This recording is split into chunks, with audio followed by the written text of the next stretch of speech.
Hello and welcome everybody. I'm Christian from Berlin and today we do some accompany patterns if you want to accompany, let's say, a singer on the piano or a saxophone player or just your mother doing the dishes in the kitchen.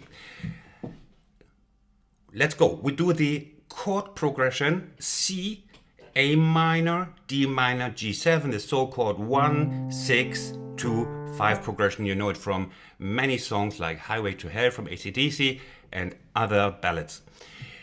First, the pattern.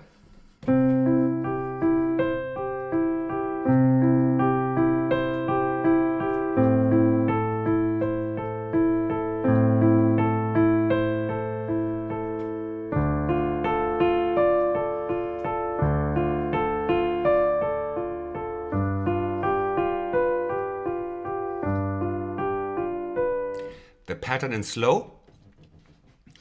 We have the chord going up and down, just a basic chord, up and one down. Then we go to the up, to the C up and play down and up. It's symmetrical. Down and one up, one down, down, one up. That's it.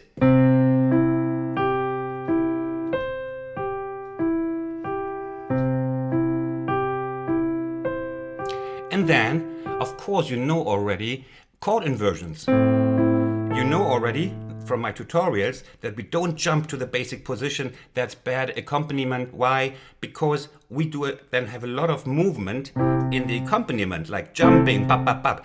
But the movement is reserved, the melodic movement is reserved for the soloist, for the singer, or your mother. You see? So we have to stay put. We have to stay close here and play inversions.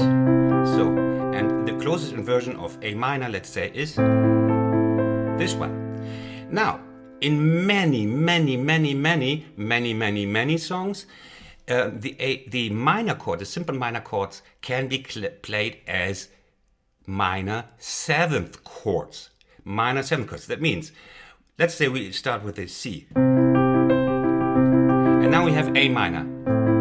Before I just played it without the 7. But unless it's really very simple music like folk or Cat Stevens, then you can do the 7. It doesn't even have to be written on the sheet like 7. But it's always worth a try because most of the times it just sounds great. Again, C. Now we play A minor 7.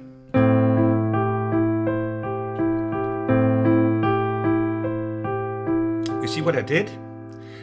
I replaced the root with the 7. Why should I play the 7 instead of the root? Because the 7 has the characteristic note, and the root is played here. Everybody knows it's A. Yeah, so I can replace the root up here anyway. So and replace it by the 7, and because it's a 4-note pattern. We have to stick to 4 notes here. We cannot play all 5 of them. Okie dokie. So now I play D minor, but as a 7th chord. D minor 7. Isn't that marvelous? Here again, I even double the 7. I have the 3rd and the 5th, and I double the 7. It's great. And then the nearest G, which is this one here.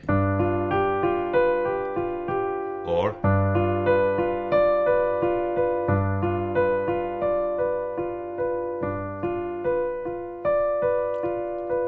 and sometimes the 1 is a major chord, even if it's not spelled out. And then we would have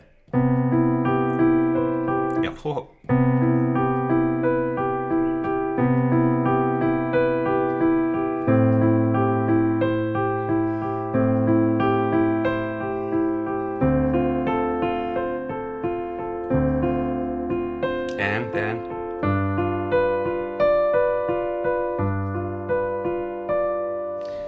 so that is the first pattern. Isn't that fantastic? And now I'm telling you, if you play the first verses and you want to really grab the audience by the shoulders, I was about to say something else, but it's by the balls, then you want tears. If you play a ballad, everybody wants tears in the audience. And then, of course, like in real life, the drummer would set in. Like you have this la la la la la, love you so, and you're so close to me, and I always waited for you. And then first verse over, and then the drums.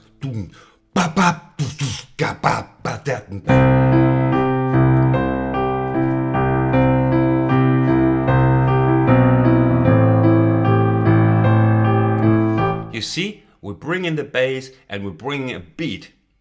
Bring in the beat, man. So, and this, what do I do? Here it's 1 and 2 and 3 and 4 and 1. Bass drum is the one at the bottom with the feet. And the snare. So we have.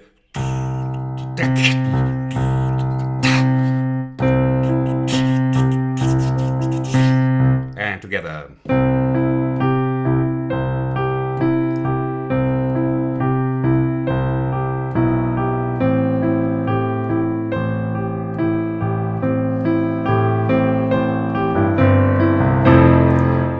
Here. Oh, it's an F. I played an F.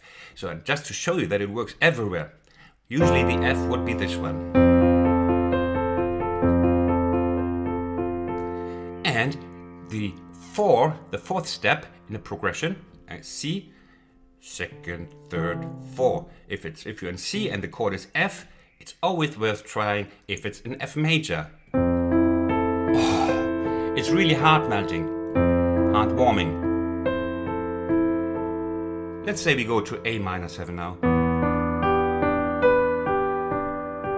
A7 now. E. And then we go back to A minor.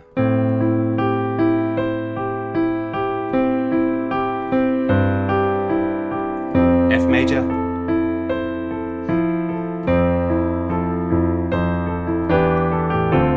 They were just chords, okay. And as a second part, slightly more demanding, but only slightly. Look at this pattern.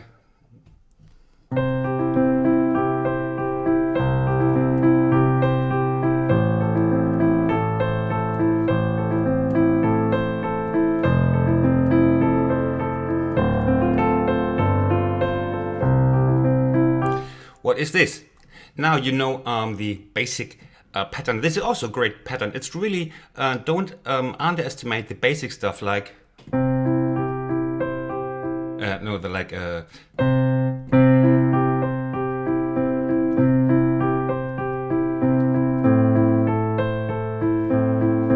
another pattern. They're basically many, but this one has a little kick in it, like.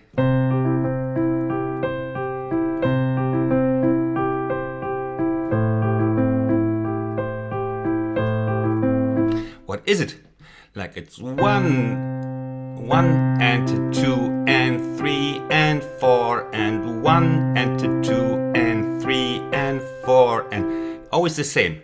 Now either A minor, 1 and 2 and 3 and 4 and 1 and 2 and 3 and so the underlying structure is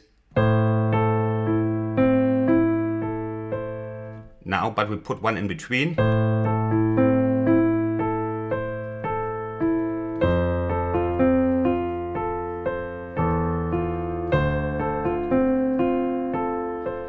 Now I want to show you one last thing. Make sure you play them tight and soft. Practice a little bit that it doesn't sound like, I mean, you're the accompanier. Yeah, you're the accompaniment. You mustn't sound like.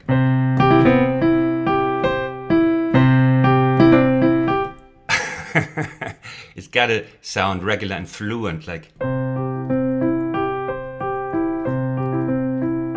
And you can, of course, then put the add of the beat.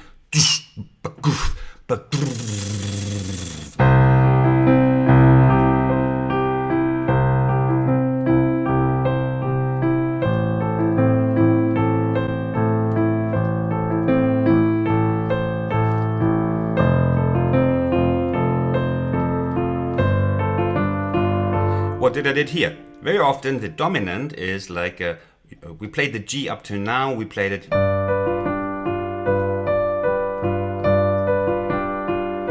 But very often you can play like,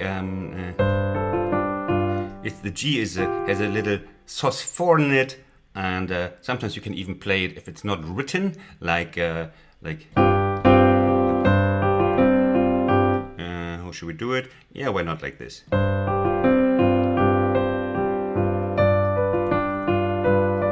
We have a little movement from the 4, the sus4 is resolved then, either here or in this case we did.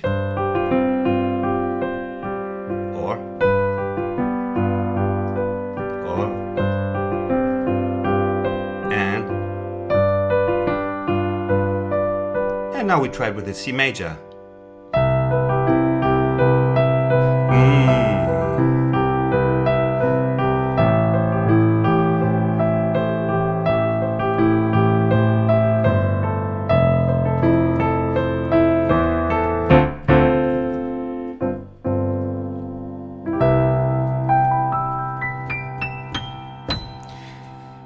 That was it for today, dear accompaniment, dear accompaniers. How do you say that? Accompaniers. Is that a word? Accompaniers. Sounds strange to me. Anyway, I hope you like it. Come back. Now you can choose another video up in the corner. And of course you can become part of my support on my Patreon site. Please do. Please do, I need you. Bye bye from Berlin. Take care. All the best. Stay safe.